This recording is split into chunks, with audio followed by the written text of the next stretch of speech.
వేములవాడ రాజన్న ఆలయం మూసివేశారు.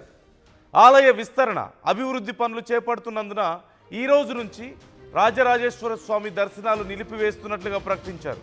భక్తులు శ్రీ భీమేశ్వర స్వామి ఆలయంలో మొక్కులు చెల్లించుకోవాలంటూ సూచిస్తున్నారు. శ్రీ రాజరాజేశ్వర స్వామి ప్రధాన ఆలయంలో నిత్య పూజలు నిర్వహించబోతున్నట్లుగా ఆలయ అర్చకులు తెలియజేస్తున్నారు. కేవలం ప్రధాన ఆలయంలో మాత్రం నిత్య పూజలు చేస్తున్నారు. మిగతా టెంపుల్లోకి వచ్చే అవకాశం మాత్రం కల్పించడం లేదు. పూర్తిగా ఆ ప్రాంతాన్నంతా కూడా అభివృద్ధి చేస్తున్నందున ఆలయాన్ని మూసివేస్తున్నామంటూ ప్రకటించారు. అలాగే శ్రీ భీమేశ్వర స్వామి ఆలయంలో మొక్కులు చెల్లించుకోవాలి అంటూ భక్తులకు సూచిస్తున్నట్లుగా తెలుస్తోంది.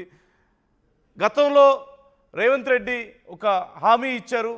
ఆలయం పూర్తి స్థాయిలో మేము అభివృద్ధి చేస్తాము, ఇతర దేశాల నుంచి అలాగే రాష్ట్రంలో అన్ని ప్రాంతాల నుంచి కూడా అక్కడికి భక్తులు వస్తుంటారు కాబట్టి మరిన్ని గొప్ప సౌకర్యాలు కల్పిస్తాం, ఆలయాన్ని మేము అభివృద్ధి చేస్తామంటూ ప్రకటించారు.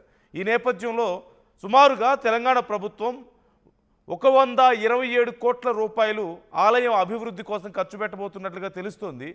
ఈ నేపథ్యంలోనే అభివృద్ధి కార్యక్రమాల్లో భాగంగా తిరిగి అక్కడ ఉన్నటువంటి చాలా పార్ట్స్ని పూర్తిగా డిమాలిష్ చేసి కొత్తగా కన్స్ట్రక్ట్ చేయబోతున్నట్లుగాను, ఆలయాన్ని మరింత విస్తరించబోతున్నట్లుగా, చాలా సుందరీకరణ చేయబోతున్నట్లుగా తెలుస్తోంది.